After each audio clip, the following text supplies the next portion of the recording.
আরাফার দিনের রোজা এর ফজিলত অপরিসীম। নবী করিম সাল্লাল্লাহু আলাইহি ওয়াসাল্লাম বলেছেন, আরাফার দিনের রোজা যদি কেউ রাখে, আল্লাহর কাছে আমি ধারণা রাখি, আল্লাহর প্রতি আমার ধারণা হলো এই রোজার বিনিময়ে আল্লাহ তাআলা রোজাদার ব্যক্তিকে 1 বছরের পেছনের 1 বছরের সামনের অগ্রিম গুনাহ আল্লাহ তাআলা মাফ করে দিবেন। ইসলামের অন্য কোনো আমল এরকম পাওয়া যায় না যে আমল করলে অগ্রিম আল্লাহ সুবহানাহু ওয়া তাআলা গুনাহ মাফ করে দিবেন। আরাফার দিনের রোজার এত ফজিলত যে পেছনের তো বটেই, সামনের 1 বছরের আল্লাহ সুবহানাহু ওয়া তাআলা ছোটখাটো গুনাহগুলো কি করবেন?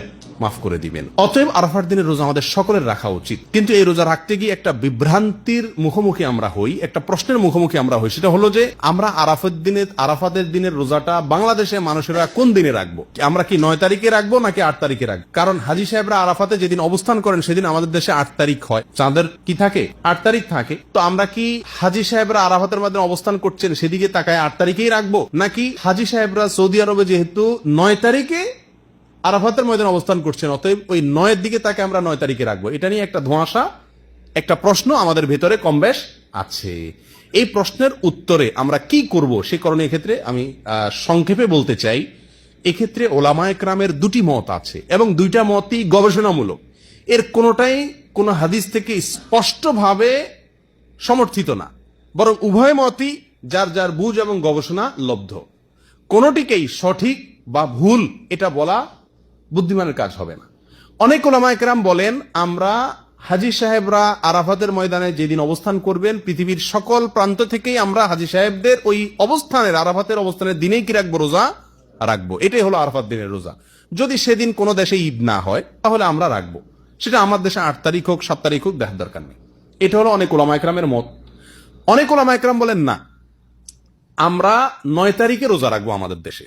সেটা হাজী সাহেবদের আরাফাতে অবস্থানের পরের দিন হয়, অর্থাৎ এদেশে সৌদি আরবে ঈদের দিন হয়, ওই দিন আমাদের দেশে 9 তারিখ, আমরা 9 তারিখে রাখবো। কেন? কারণ নবী করিম সাল্লাল্লাহু আলাইহি ওয়াসাল্লাম যে আরাফাতের দিনে রোজা রাখতে বলেছেন, আসলে 9 তারিখকে, জিলহজের 9 তারিখকে আরাফাতের দিন বলা হয়। এখানে তারিখটা হলো উদ্দেশ্য, আরাফাতের দিন এটা হলো শুধুমাত্র নাম। জিলহজের 10 তারিখে ইয়মুন নাহর বলা হয়, জিলহজের 9 তারিখে ইয়মে আরাফা বলা হয়, জিলহজের 8 তারিখে ইয়মুত তারবিয়া বলে। এগুলো হলো এই দিনগুলোর এক একটা নাম। যেহেতু নবী সাল্লাল্লাহু আলাইহি ওয়াসাল্লাম আরাফার দিন রোজা রাখতে বলছেন, অতএব 9 তারিখে রাখবেন, এরকম একটা মত উলামায়ে কেরাম বলেন।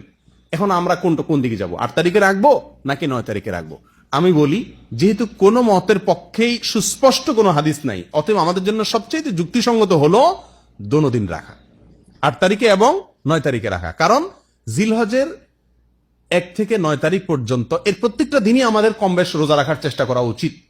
নবী সাল্লাল্লাহু আলাইহি ওয়াসাল্লাম বলেছেন, মা মিন আইয়ামিন আল আমালুস সালিহু ফীহিন্না আহাব ইলাল্লাহ মিন হাযিহিল আইয়াম। জিলহজের 10 দিনের চাইতে অন্য কোন দিনে আমল আল্লাহ তাআলার কাছে বেশি প্রিয় না।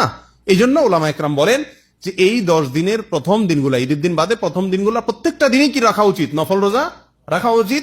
তবে বিশেষভাবে হাদিসে নির্দেশ হলো কিসে? আরাফাতের দিন রাখার জন্য। অতএব আমরা যদি 8-9, আমাদের দেশের লোকেরা 8-9 উভয় দিন আমরা রোজা রাখি জিলহজের, তাহলে সেক্ষেত্রে সন্দেহাতীত ভাবে আরাফাতের দিনের রোজা রাখা আমার হয়ে যাবে। অতএব এই 8-9 উভয় দিন রাখাই আমাদের জন্য সবচেয়ে উত্তম এবং বেস্ট। আল্লাহ তাআলা আমাদেরকে আমলের তৌফিক দান করুন।